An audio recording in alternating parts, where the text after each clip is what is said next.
श्री नवनाथ कथासार अध्याय पहिला मच्छिंद्रनाथांची जन्मकथा।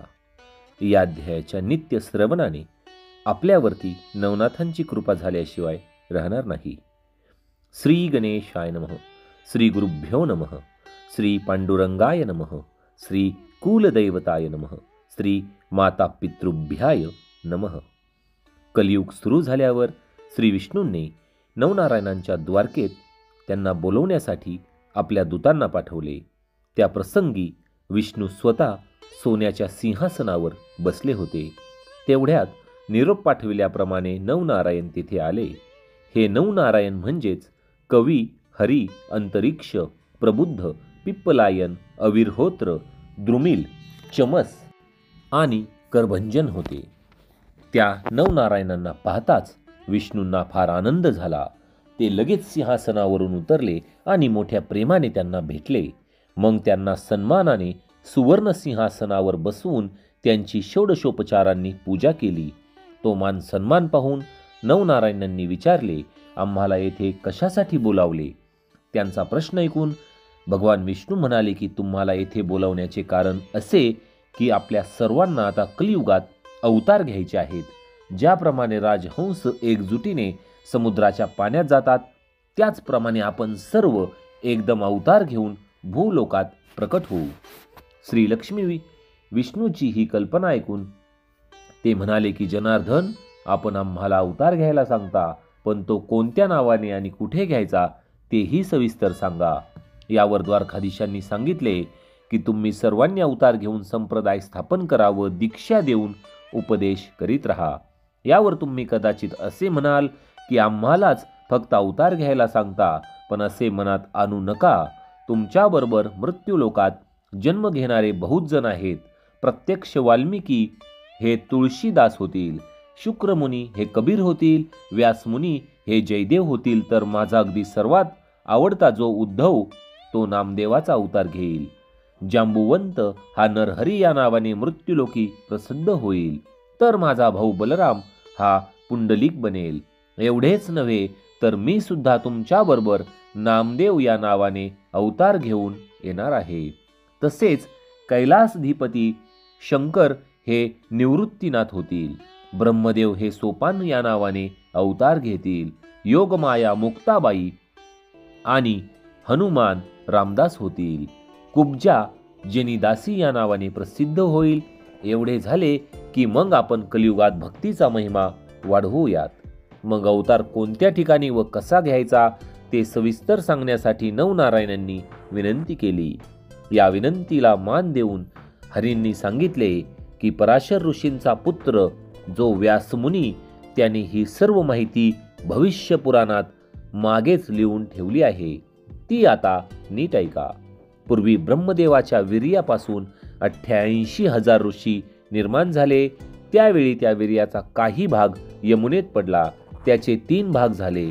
त्या 3 भागापैकी 2 भागा द्रोणात पडलेले आहेत व 1 भाग यमुनेच्या पाण्यात पडला। पाण्यात पडलेले ते वीर्य लगेच एका माशाने गिळले। त्या माशाच्या पोटात कवी नारायणांनी संचार करून मच्छिंद्रनाथ नावाने जगात प्रगट व्हायचे आहे। शंकरांनी आपल्या 3ऱ्या डोळ्याने जाळून भस्म केलेला कामअग्नीने प्राशन केला आहे, म्हणून आता अंतरिक्ष नारायणाने त्यांच्या पोटी जन्म घेऊन जालिंदर या नावाने प्रसिद्धीस यायचे आहे।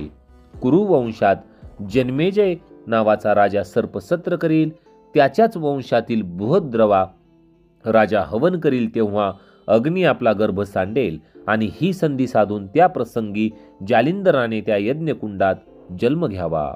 88,000 ऋषी झाले तेव्हा ब्रह्मदेवाच्या वीर्याचा काही भाग नर्मदेच्या काठी पडलेला आहे। तेथे चमस नारायणांनी रेवनसिद्ध या नावाने प्रकट व्हायचे आहे। त्याच वीर्यापैकी काही अंश एका सर्पिणीने गिळला। जन्मेजय राजाच्या सर्पसत्रात ब्राह्मणांनी सर्व सर्पांची आहुती दिली, परंतु त्या प्रसंगी त्या सर्पिणीच्या पोटात ब्रह्मबीज आहे हे जाणून तिला आस्तिक ऋषीने वडाच्या ढोलीत लपवून ठेवले। 9 महिने पूर्ण झाल्यावर ती अंडे तेथेच टाकून निघून गेली आणि आता ते अंडे अजून तेथेच आहे। तेव्हा त्यात अविर्होत्र नारायणांनी संचार करून वटसिद्ध नागनाथ या नावाने प्रसिद्ध व्हावे. मच्छिंद्रनाथांनी सूर्यरेत प्राप्तीसाठी मंत्र जपून दिलेले भस्म उकिरड्यावर पडेल, त्यामध्ये सूर्य आपले वीर्य सांडेल, अर्थातच ते उकिरडामय असणार.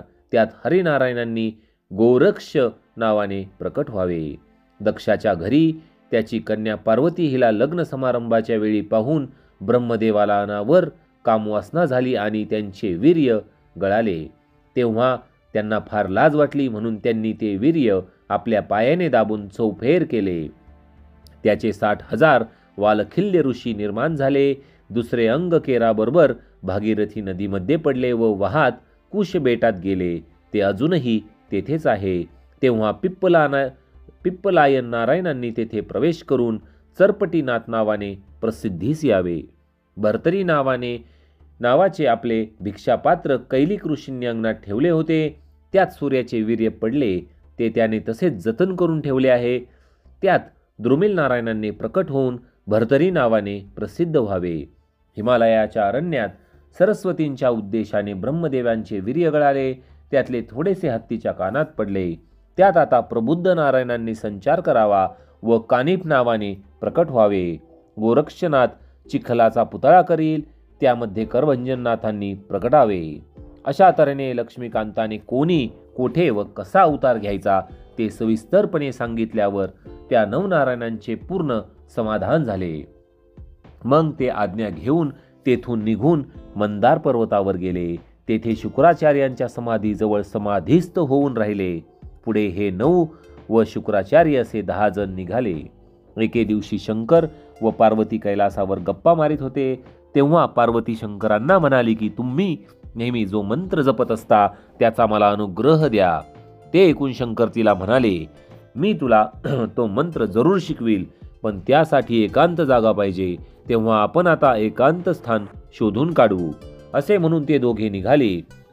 ते फिरत फिरत यमुनेच्या काठी आले. तेथे अगदी शुकशुकाट होता.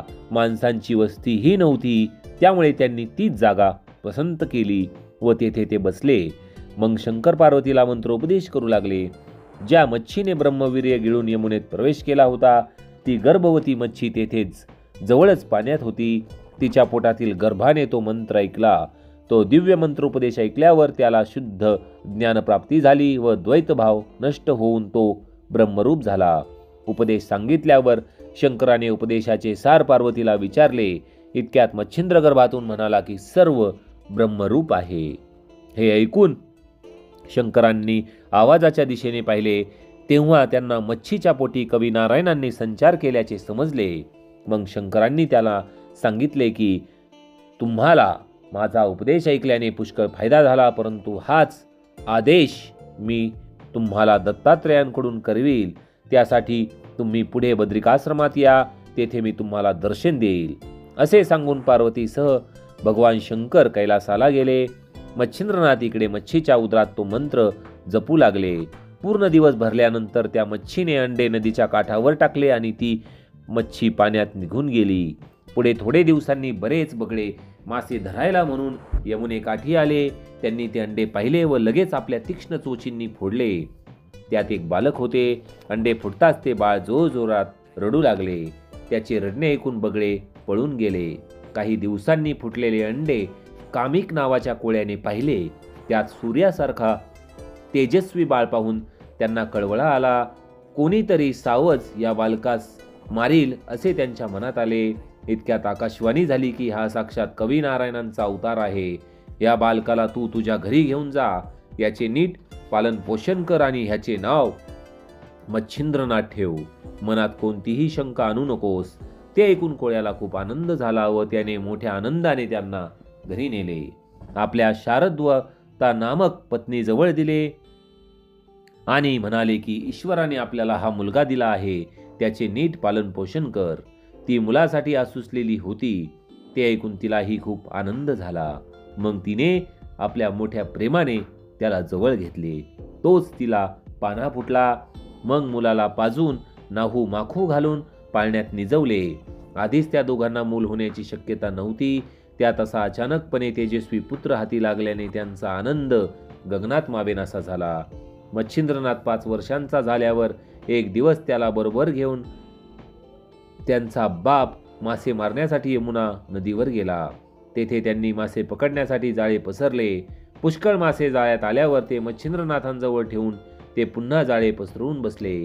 ते पाहून पिता आपल्या मातृकुळाचा नाश करायला निघाले आहेत असे मच्छिंद्रनाथांच्या मनात आले. आपण इथे असताना हे शांत बसून पाहणे योग्य नाही असे मच्छिंद्रनाथांना वाटले. आस्तिक ऋषींनी ज्याप्रमाणे आपल्या मातृकुळाचे रक्षण केले तसे आपणही करावे म्हणून ते एक एक मासा पुन्हा पाण्यात टाकू लागले. आपण एवढे कष्टाने पकडलेले मासे हा आपला मूर्ख मुलगा पाण्यात सोडतो आहे हे पाहून त्यांना राग भरपूर आला.